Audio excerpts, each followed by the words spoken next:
Sound check, 1, 2. This is the 217 Recovery Podcast with Corey Winfield. I got this abnormal psychology exam to do. I think there's something in there that's going to help me with this time travel. Well, if you go back to 1985, please take me.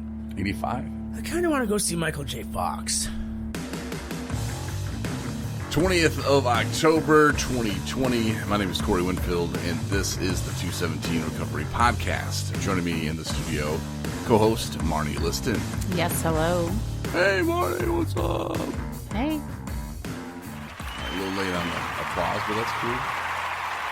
Not feeling so hot today. I bought some alcohol today.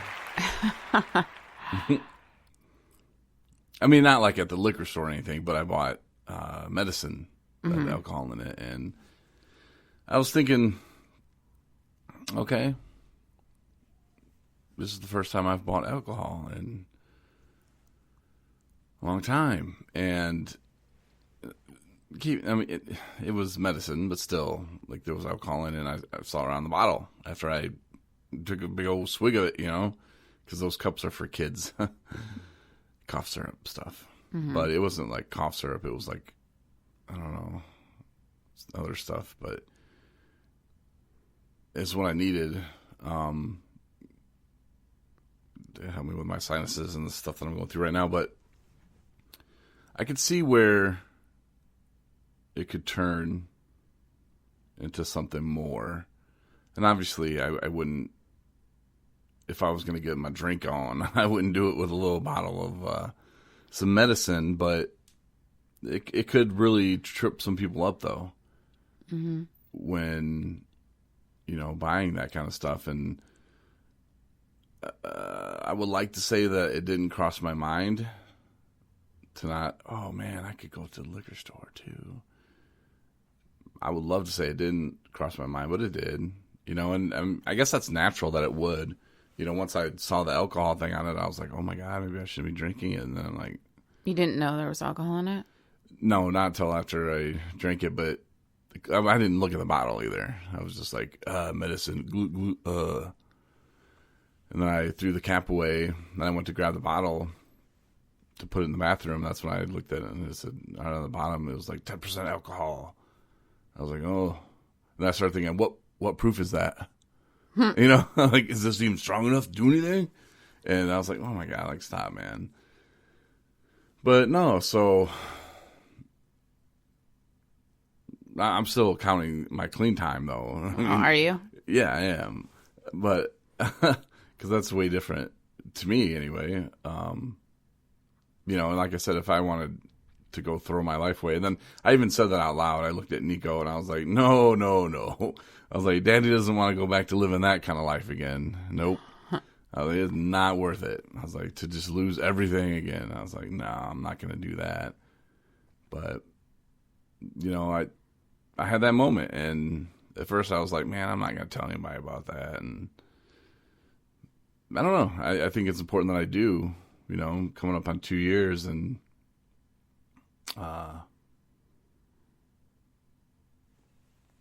yeah, I mean, still have those thoughts of, oh, well, I could really go get tanked now, and if I wanted to.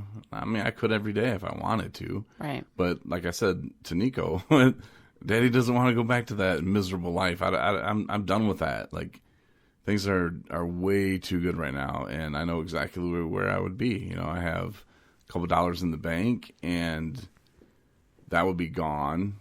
It would be wasted. And I don't like wasting money on that anymore. I've bought too many things for people who own those companies, and I don't want to buy any more stuff for them. You know, and I've paid for a lot of people to go to rehab with alcohol tax, and now it's time for me to get some of that back. So, no, I don't want to go down that road anymore. And then those are tests too that I think that are good. You know, to be honest and open with somebody about, whether it be, if you have a podcast, you know, feel free. If you talk to your therapist, your wife, brother, sister, whoever, you know, to just get that out and to be honest, like, yeah, like I had some cough syrup and had alcohol in it, and it kind of made me feel a little weird. Not like drunk, but I mean, it made me feel weird. Like, ooh, should I have drank that, or should I not be drinking that? And if you're on drug court or whatever, I probably wouldn't be doing that. Mm-hmm. But I mean, I had to like take it up to the pharmacist, because I knew that was like, oh, there's some good stuff in this. I'll be sleeping for sure. But it didn't say alcohol on the little card or anything, and just thought, okay, this is the good stuff. Mm-hmm. So that's, when I went up there and I got that, and it made me feel a lot better. Like, I was feeling so crappy earlier, and then I just on the way there, I'm just like putting my head back in the car, and it's like, oh, like, this is horrible. And I really don't like being sick. I don't get sick. I think this is just sinuses, which makes me feel even more like a wuss. But sinuses kick my butt, man. Mm-hmm. It feels to me like the flu. Mm-hmm. And maybe because my immune system's so awesome that I don't get the flu, that like I don't really know what to compare it to. So, Then it made you feel better, the medicine. Yeah, I mean, I'm up and talking right now. I mean, earlier I was like just thinking that you could just do the podcast on your own. I was like, I could go in there and do one right now, but then, I was like, she could probably just do it by herself. And yeah. And then here I am now, so. Right. I don't look at that, obviously, as any kind of fallback or relapse or whatever you want to call it. I mean, if your intentions are to treat, something, if you're not feeling well and anything of that, it's not like it's being abused. You're just, drinking it as prescribed to get, It's not even prescribed, though. Well, I'm just saying. So, I mean, is that something like, is somebody who's addicted to opiates, I don't want to say breaks their arm because me having a sinus infection or whatever is. No, it's the same people, the same thing as like when people have emergencies or, in accidents and they need, pain management or whatever when they're going through that. Like, for example, the girl that we spoke about a few weeks ago that had a hip surgery and she had a prescription for, pain medication, and she gave it to her sister to, administer it in doses as prescribed to get her through the pain. I mean, I can't say that if it was me that I wouldn't want to take it. Right. Anything to get you through that awful pain. Yeah. And like I said, for the alcohol, like for me, it would take a lot more, like I said, like I think it's the opening the gates fear. I think that's what it is like once you've had it and you get a little, taste of the because it whatever. Wasn't so much the cough syrup or whatever it is. Like, it wasn't so much that or, I'm going to get drunk off this little bottle. But like, you're right, opening the floodgates in my brain of, hey, remember me? I'm still your buddy back here. And there's people that do drink bottles of cough syrup very knowingly that there's alcohol in that. Or that's the first thing that people who have drank will point their finger at. I drank cough syrup. At this point, how many bottles? I would just go right to the liquor store. I mean, there's really no point in wasting time with cough syrup. I mean, if I was living with somebody else, well, I mean, I'd live with you, but I mean, if I was living with like my parents or if I was in sober living or something, and I thought, man, I just need a quick little buzz, and maybe then I guess. Wouldn't that make your stomach, like, wouldn't you get sick to your stomach from all the other stuff that's in cough medicine before you actually felt?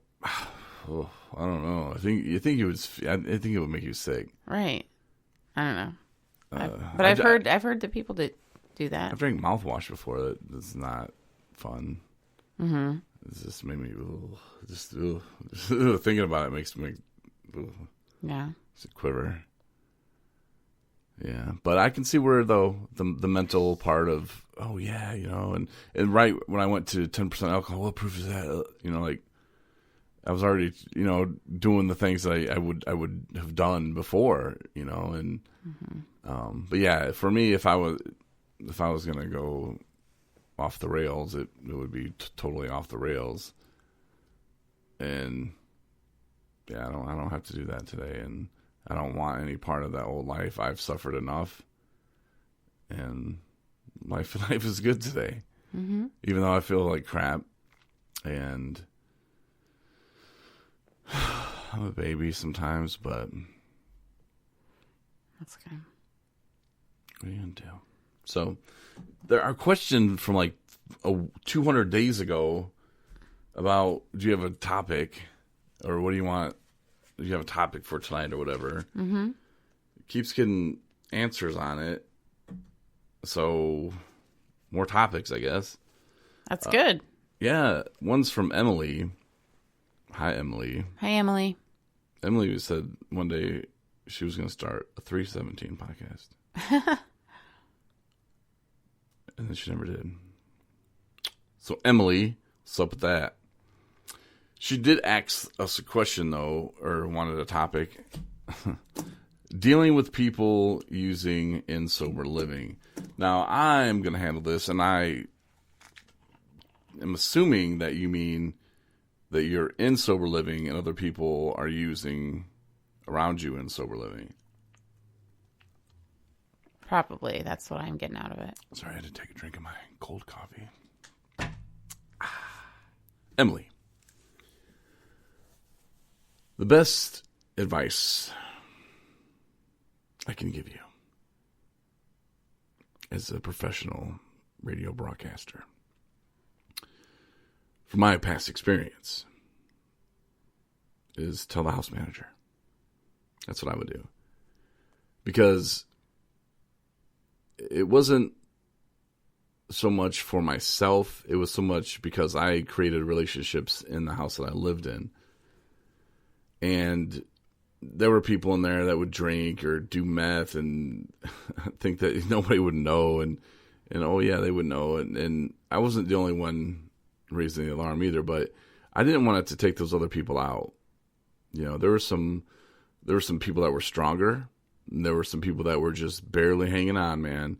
And I really liked some of those people. So I didn't want them seeing someone else running around the house drunk or smelling like liquor or staying up all night, jumping on your bed.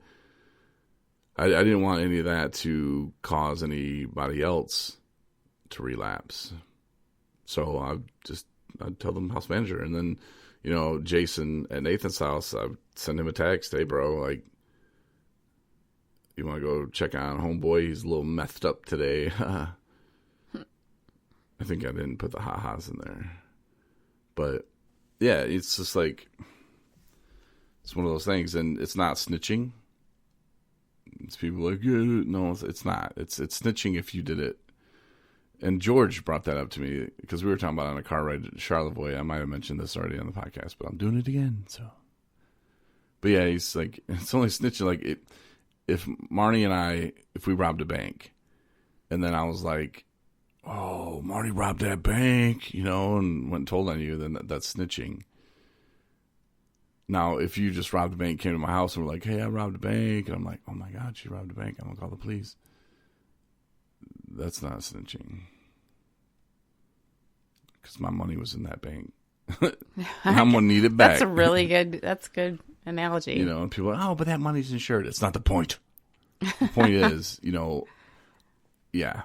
You know, if you're running around, you know, using and sober living, then you go tell some, oh, you know, so they're using, and you're doing it too, you know, then yeah. Or you get busted and then you, oh, well, Fred's doing it too, so that's snitching. But to just tell on somebody to protect your own sobriety, which is the most important thing to you in early recovery, no. And if they're mad, then they need to be mad at themselves for using and for not, you know, being strong enough, or not setting themselves up for a better situation, or putting themselves in bad situations, which sometimes people don't know how to get out of. So, but yeah, don't worry about people calling you a snitch.